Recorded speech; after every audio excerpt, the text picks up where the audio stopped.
வீசப்பட்டு பரிதாபமாக உயிரிழந்திருக்கின்றனர். இது பற்றிய கூடுதல் விவரங்களுக்கு செய்தியாளர் செந்தில் இணைகிறார். செந்தில், விவரங்கள். சென்னை பள்ளிக்கரணையில் இன்று அதிகாலை சென்ட்ரல் மீடியனில் அதிவேகமாக சென்ற பைக் மோதி 2 மென்பொறியாளர்கள் கிட்டத்தட்ட 20 அடி உயரத்துக்கு தூக்கி வீசப்பட்டு சம்பவ இடத்திலேயே பரிதாபமாக பலியானார்கள். இதில் ஒருவர் தலை துண்டாகி பலியான சம்பவம் பெரும் சோகத்தை ஏற்படுத்தியுள்ளது.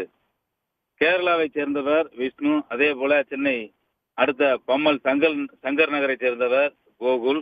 இவர்கள் அனைவருமே பெருங்குடியில் உள்ள மென்பொருள் நிறுவனத்தில் பணியாற்றி வருகின்றனர். இந்த மென்பொருள் நிறுவனத்தில் பணியாற்றக்கூடிய அஜேஷ் என்பவர் தற்போது தனது சொந்த ஊருக்கு, அதாவது கன்னியாகுமரிக்கு செல்வதாக இருந்திருக்கிறார்.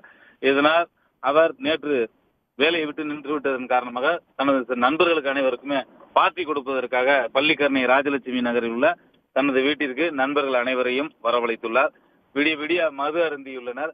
இந்த நிலையில் மது போதாததால் இன்று அதிகாலை விஷ்ணுவும் கோகுலும் மது வாங்குவதற்காக வேளச்சேரி பிரதான சாலையில் உள்ள ஒரு மதுபான கூடத்துக்கு சென்று மது வாங்கிவிட்டு விலை உயர்ந்த பைக், அந்த KTM பைக்கில் அதிவேகமாக சென்று கொண்டிருந்த போது சாலை தடுப்பில் மோதி கிட்டத்தட்ட 20 அடி உயரத்துக்கு தூக்கி வீசப்பட்டு சம்பவ இடத்திலேயே பலியாகி இருக்கிறார்கள். இதில் கோகுல் தலை துண்டாகி கொடூரமான முறையில் உயிரிழந்திருக்கிறார்.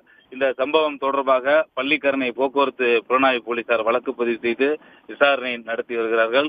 மேலும் அந்த பகுதியில் உள்ள கண்காணிப்பு கேமராக்களையும் ஆய்வு செய்து வருகின்றனர். அது சென்னையில் குடிபோதையில் மென்பொறியாளர்கள் இன்று அதிகாலை விபத்தில் உயிரிழந்த சம்பவம் அவர்களது குடும்பத்தினரை பெரும் சோகத்தில் ஆழ்த்தியுள்ளது. விவரங்களுக்கு நன்றி.